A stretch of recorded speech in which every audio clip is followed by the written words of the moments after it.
Hello மக்களே, நான் தான் ஆரம்பத்துலேருந்தே வந்து சொல்லிட்டு இருந்தேன்ல, கண்டிப்பாக ஏதாவது ஒரு ட்விஸ்ட் அடிப்பானுங்க, மோசமாக ஏதோ ஒரு விஷயத்த பண்ண போகிறானுங்க, ஏதோ ஒன்றத்தை வந்து கவுத்த போகிறானுங்க அப்படின்னு வந்து சொல்லிக்கிட்டே இருந்தேன்ல, அதே மாதிரி பண்ணியிருக்கானுங்க ப்ரோ. வேற மாதிரி பண்ணியிருக்கானுங்க சம்பவத்தை. ஒன்றும் இல்லை, ஓட்டிங் பிரகாரம் வந்து எவிக்ட் பண்ணுங்க அப்படின்னு நாங்கள் கேட்குறோம். அதை நீங்கள் விட்டுட்டு இஷ்டம் போல் இந்த சீசன் முழுக்கவே அதே தான் வந்து பார்த்திங்க அப்படின்னா பண்ணியிருக்காங்க. ஸோ இப்போ 4 பேர் தான் வந்து இருக்காங்க. இந்த 4 பேரில் யார் கம்மியான வாக்குகள் வாங்கியிருக்காங்க அப்படிங்கிறது நமக்கே வந்து தெரியும். அதில் ஒரு ட்விஸ்ட்டாக வேறு வைக்கிறாங்களாம். இந்த அரோராவுக்கு எவ்வளோடா முட்டை கொடுத்து கூட்டிகிட்டு போயிருப்பாங்க நீங்கள்? எவ்வளோ தான் முட்டை கொடுத்து கூட்டிகிட்டு போவீங்க? எனக்கு புரியவே இல்லையே. கப்பை வேணால் தூக்கி கையில் கொடுத்துருங்களேன். என்ன சொல்கிறது? கப்பை வேணால் தூக்கி கையில் கொடுத்துருங்க. அக்கா வந்து உள்ளர வந்து பார்த்த வேலைகள்லாம் அவ்வளோ அற்புதமான வேலைகள் ஃபஸ்ட்டு 50 டேஸு. அதுக்கப்புறம் 2 பேர் லவ் பண்ணிகிட்டு இருக்காங்க. அதுக்கு இடையில் உள்ளர புகுந்து ஒரு விஷயத்தை பண்ணி விட்டீங்க. என்னன்னா மக்களே, நான் திரும்ப அதெல்லாம் பேச விரும்பக்கூடாதுன்னு நான் நினைக்கிறேன். ஏன்னா 24/7 முடிஞ்சு போச்சு. ஸோ அதனால் வந்து திரும்ப வன்மத்தை காட்ட விரும்பலை. ஏன்னா அப்படி ஆக்கி விட்டானுங்க இந்த சீசனை பொறுத்த வரலையும், கேவலத்திலையும் கேவலமாக. ஸோ ஒன்றும் இல்லை மக்களே, 4 பேர் தான் இருக்கானுங்க. 1 திவ்யா, 2வது சபரி, 3வது விக்ரம், 4வது அரோரா. ஸோ இதில் கடைசி பிளேஸில் வந்து இருக்கிறது அரோரா. ட்விஸ்ட்டு வைக்கிறாங்களா? ட்விஸ்ட்டு வச்சு விக்ரமை எவிக் பண்ணிவிட்டு அரோராவை சேவ் பண்ணி டாப் 3க்குள்ளே கொண்டு போயிருக்காங்க. டாப் 3க்குள்ளே கொண்டு போய் அவங்களுக்கு ஃபினாலே ஸ்டேஜுக்கு கொண்டு போய் அந்த ஸ்டேஜில் ஒரு ஆளை எவிக் பண்ணி அப்புறம் 2 பேரில் வந்து ஒரு ஆள் வின்னர், ஒரு ஆள் ரன்னர் அப்படின்னு சொல்லி கொண்டு போகிறாங்க. ஸோ இது வந்து சீசன் 7 வந்து நடந்திருக்கும். அதே மாதிரி வந்து பார்த்திங்கன்னா பேட்டர்னை இங்கே ஃபாலோ பண்ணிகிட்ருக்காங்க. நம்ம சற்றும் எதிர்பாராத ஒரு ஆள் வந்து பார்த்திங்கன்னா ரன்னர் அப் ஆகிருக்காங்க சீசன் 7.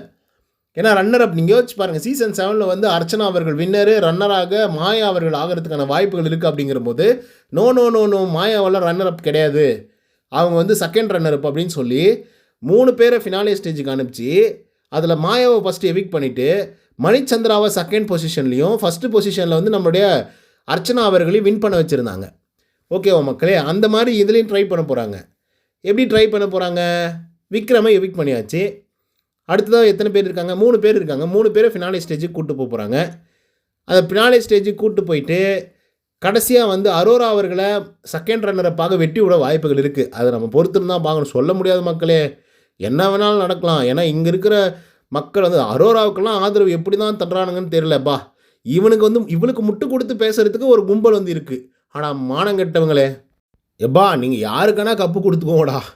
ஆனால் தயவுசெய்து இந்த அரோரா மாதிரி ஆட்களுக்கெல்லாம் கொடுத்தீங்கன்னா திரும்ப bad example to the society அப்படின்னு தான் வந்து சொல்லுவேன். நான் என்னை பொறுத்த வரலையும் எனக்கு கொஞ்சம் அக்கறை இருக்குது, இந்த சொசைட்டி மேலே கொஞ்சம் அக்கறை இருக்குது.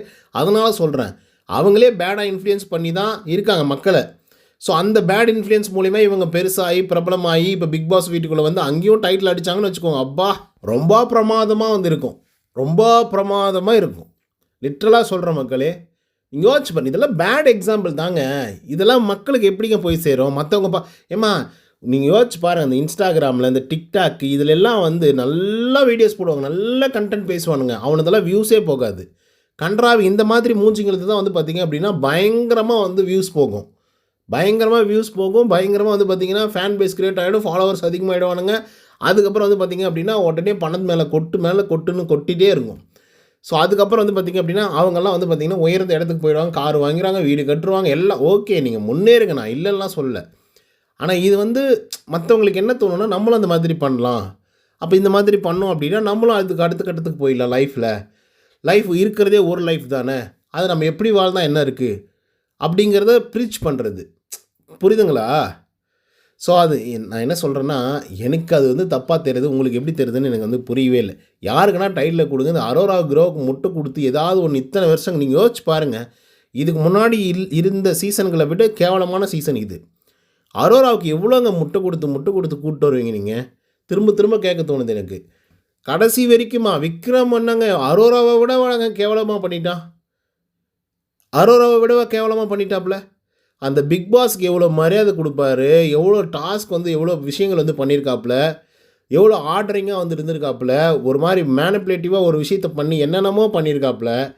ஸோ அப்படிப்பட்ட ஒரு ஆளை தூக்கி நீங்கள் குப்பையில் போடுற மாதிரி போடுறீங்க 4வது இடத்துல. புரியல எங்களுக்கு, எனக்கு புரியவே இல்லை. எப்பா நாளைக்கு என்ன வேணாலும் நடக்கலாம்ப்பா, முடியல. இப்போ வந்து ஷூட் வந்து ஸ்டார்ட் பண்ணிட்டாங்க. நாளைக்கு ப்ரோமோவில் போகணும்ல, 9 மணிக்கு 12 மணிக்கு 3 மணிக்கு அந்த ஷூட்லாம் இப்போ ஆரம்பிச்சிட்டாங்க. ஓகேவா?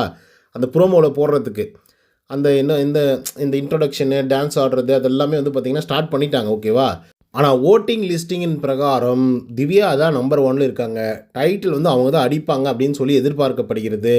ஆனால் என்ன வேணாலும் குளறுபடிகள் நடக்கலாம் மக்களே, அதெல்லாம் சொல்ல முடியாது. திவ்யாவை 3ஆவதா, அதாவது செகண்ட் ரன்னர் அப்பாக வச்சு அவங்கள எவிக்ட் பண்ணி அனுப்பிச்சிட்டு கூட சபரநாதன் அவர்களை வந்து ரன்னர் அப் ஆக்கி ஃபஸ்ட் வின்னராக வந்து பார்த்திங்க அப்படின்னா அரோரா ஆக்குறது கூட வாய்ப்புகள் இருக்குது. ஏன்னா அப்படிப்பட்ட ஒரு சீசனாக தான் வந்து இருக்குது மக்களே. நீங்கள் யோசிச்சு பார்த்துக்கோங்க, என்ன வேணாலும் நடக்கலாம். ஏன்னா என்ன சொல்கிறது, இந்த சீசன் எதுவுமே நம்ம நினைக்கிற மாதிரியோ நம்ம சொல்கிற மாதிரியோ நடக்கலை. நான் இஷ்டம் போல தான் பண்ணிகிட்ருக்காங்க. எத்தனையோ எவிக்ஷன் அன்ஃபேராக பண்ணியிருக்காங்க. பிரவீன் ராஜை எவிக்ட் பண்ணி வெளியே அனுப்பிச்சாங்க. கனி திருவை எவிக்ட் பண்ணி வெளியே அனுப்பிச்சாங்க. இந்த மாதிரி சம்மந்தமே இல்லாத ஆட்கள்லாம் நல்ல வாக்குகளை வாங்கின ஆட்களெல்லாம் கூட தூக்கி வெளியே அனுப்பிச்சிருக்காங்க. ஸோ டைட்டில் வின்னர்லேயும் ஏதாவது ஒன்று பண்ணுவாங்களோ அப்படிங்கிற மாதிரி இருந்திருக்கு. பார்ப்போம் என்ன விஷயங்கள் நடக்குது அப்படின்னு சொல்லி சொல்லுங்கள். நீங்கள் சொல்லுங்கள், யார் வின் பண்ணால் நல்லாயிருக்கும் அப்படிங்கிறத கமெண்ட்ஸ் வந்து பதிவு பண்ணுங்கள். இந்த வீடியோ பிடிச்சிருந்தா லைக் அண்ட் சப்ஸ்கிரைப் பண்ண மறந்துடாதீங்க. இன்னொரு தவறு சந்தினா until then bye from Uday. நன்றி, வணக்கம்.